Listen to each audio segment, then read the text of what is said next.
Right. Let's kick off another deep dive, and this time, we're going to be looking at Lee Murphy's new novel, Shadows of Deception.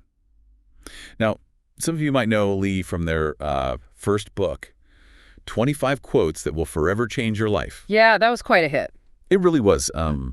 Got some really, really positive reviews, even from, some critics who are usually pretty tough. Yeah. But this time around, Lee's taken us to Richmond, Kentucky. A bit of a change of pace. A bit of a change of pace, yeah. It seems like a really charming, kind of quintessential small town. Yeah. But, and I'm sure you can guess, there's definitely something more going on there. Oh, absolutely. Like, on the surface, you've got this idyllic college town, Eastern Kentucky University right in the heart of it. Right. But then you've also got the Richmond Army Depot looming over everything. Yeah, what a contrast. Huge contrast. I mean, It was this massive ammunition facility back in World War II. Right. And now it's storing, get this, chemical weapons that are supposed to be, eliminated at some point. But it's just this constant reminder that there's this underlying tension just beneath the surface of this seemingly peaceful town. Yeah, and then you throw our main character, Rex Stafford, into the mix. Oh, yeah, Rex. A former CIA operative. So, it's got some baggage, some stories to tell. Yeah. He comes back to Richmond wanting, a fresh start. Looking for that simpler life. Exactly, yeah. Yeah. And ends up taking a job at the depot. An administrative job. Seems pretty low-key, right? You'd think so, but things definitely don't stay quiet for long. No, not at all. Richmond is being plagued by all these really unsettling events. Missing pets, livestock disappearing, unmarked military vehicles patrolling around the outskirts of town, these strange drones with weird lights hovering in the sky at night. Yeah, it's creepy stuff. Definitely creepy. And to make it even worse, the military and the governor are denying anything's happening. Just completely sweeping it under the rug. Exactly. So naturally, everyone in town is getting more and more suspicious and anxious. Right, because they know something's up. Yeah. But they're being told it's all in their heads. Classic gaslighting. And that's where Polly's coffee shop comes in. Polly. It's like the heart of Richmond, right? Yeah, it's where everyone goes to gossip, share news, and, just kind of vent their anxieties. Like the town's central nervous system? Exactly. Yeah. So Rex is picking up on all these anxieties just from overhearing these snippets of conversations. Right. You hear about the Johnson's dog going missing, farmers losing their livestock. It all paints this pretty disturbing picture. It does, yeah. And in the middle of all this, Rex finds an ally in Jamie Johnson. Oh, Jamie, she's great. She's the local librarian at EKU. Yeah. And really passionate about community issues. Super passionate. She's willing to take a lot of risks to help Rex investigate, too. Yeah, even though it means going up against the military. Which is, pretty intimidating. Perfect. And then you've got Phil Soffert, the local historian. He picked up on this growing nostalgia in town, this yearning for simpler times. So he decides to organize a gathering at the historic Glendon Hotel. The Glendon, nice. Right, just before a big town meeting, giving people a chance to connect and share stories. That's interesting. Yeah, and I think it becomes a really crucial moment in the story. How so?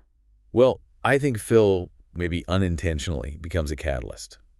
He gives people a platform to voice their fears and concerns, It's like the town is starting to wake up to the fact that something is seriously wrong. I see, yeah. And that leads us to this student-led rally at the courthouse.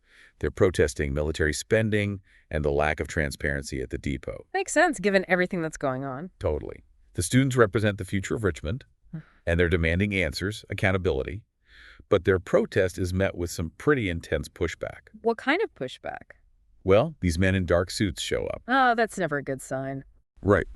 They're clearly trying to intimidate the protesters, silence them. Yeah. And that's when we see Rex really step up, confronting these guys head on. He can't just stand by and watch. Right. He's not just going to sit back and let these guys bully these kids. So this is like a turning point for Rex. Yeah, I think so. Yeah. It shows he's fully committed to uncovering the truth. No matter what the risk. He's all in. He's all in. And that's when JR enters the picture.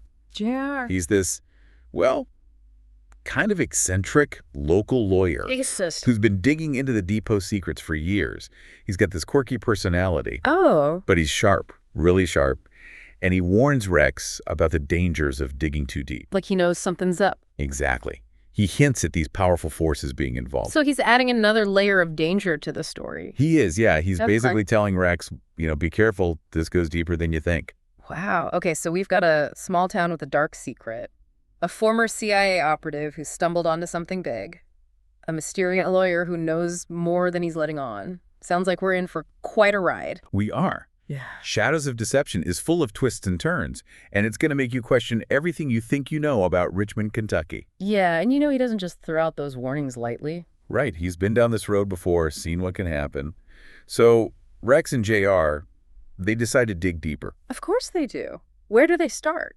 Well, they head to the EKU Library archives, hoping to find, some historical context. Makes sense. See if there's anything in the past that might explain what's going on now. Exactly, but, it wouldn't be a thriller without some roadblocks, right? Oh, there have to be obstacles. So they hit the classic problem of, information control. They find all these documents, but they're heavily redacted. Oh, so frustrating. Super frustrating. Key information just blacked out. It's clear that someone's trying to keep the truth buried. Oh, yeah. Definitely adds to the whole conspiracy vibe. It does. And then they meet Ruth Brown. Hmm. She's this local activist who's been tracking all these reports of missing animals. Missing animals? Yeah, she's convinced, like a lot of people in town, that the disappearances are connected to the military. Interesting. Right. Ruth is really determined to expose what's going on, even though she's facing threats. Wow, she sounds like a force to be reckoned with. She is. She's not afraid to stand up for what she believes in. Makes you wonder how far you would go, in a similar situation. It does, yeah. Would you risk everything to expose the truth? And then there's Bob Tower, this wealthy cattleman who came to Richmond under really mysterious circumstances back in the 1980s. Okay, this is getting intriguing. Right. There are all these rumors about him funding shady defense research projects and possibly being involved with the depot. So he's a wild card. Total wild card. And he gives Rex these cryptic warnings about, the dangers of prying into the military's business. It's like, is he trying to protect Rex, or is he part of the problem? Exactly. Lee really knows how to create these compelling characters. And speaking of that, one of the things that really stands out in this book is Lee's use of imagery. Oh, yeah. How so? It's subtle, but it adds this layer of creepiness and paranoia to the atmosphere. Like how? Give me an example. Well, the depot itself becomes this symbol of, hidden darkness.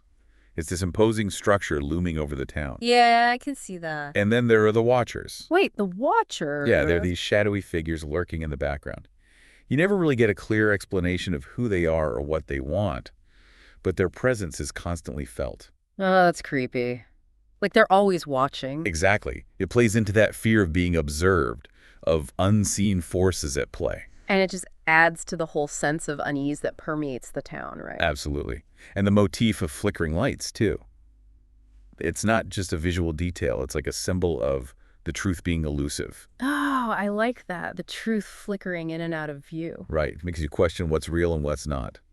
And it makes you doubt your own perceptions. Especially with Rex's background, right? Oh, yeah. His CIA training makes him hyper-aware of deception. But it also makes him second-guess himself. He's constantly trying to figure out who to trust, what to believe. He is. It's like he's trapped in this hall of mirrors. Trying to find his way out. Exactly. And then there's this one really intense scene in the depot. Rex actually sees these containers labeled with these ominous warning signs. Like biohazard symbols? Yeah.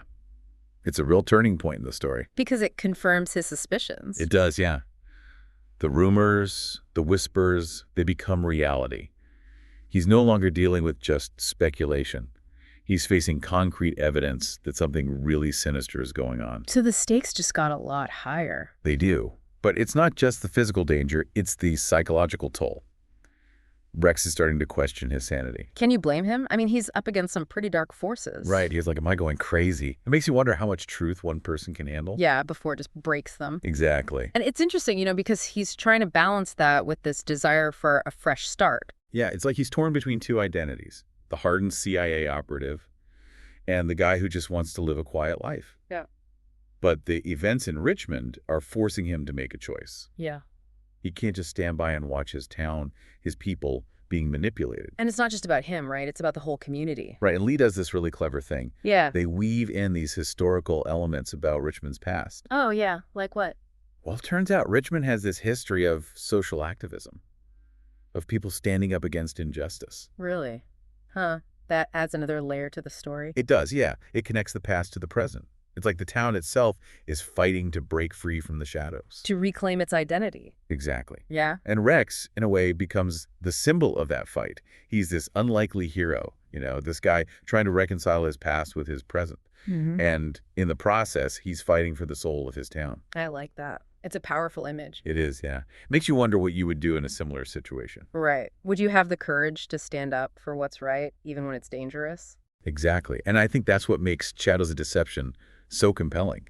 It's not just a thriller. It's a story that reflects our own anxieties. About, like, government secrecy. Yeah, government secrecy, environmental concerns, the feeling of being watched and manipulated. These are all themes that resonate in today's world. Definitely. It's like Lee is tapping into this collective unease we all feel. This sense that something's not quite right. Like something's lurking beneath the surface. Exactly. And it's not just about these abstract ideas. It's about the impact on real people. People like Rex and the residents of Richmond. Right. These characters are so relatable. They're grappling with these really tough dilemmas. Do they stay silent and protect themselves? Or do they risk everything to expose the truth? It's a choice we all face in different ways, maybe not as dramatic as Rex's situation. But that core dilemma is there. Yeah. And there's this theme of nostalgia that runs throughout the story, too. This longing for a simpler time. It's like the town itself is yearning for an escape from the complexities of the modern world. Interesting. So how do you interpret that? Well, I think it's a double-edged sword. Nostalgia can be comforting. It can connect us to our past or community.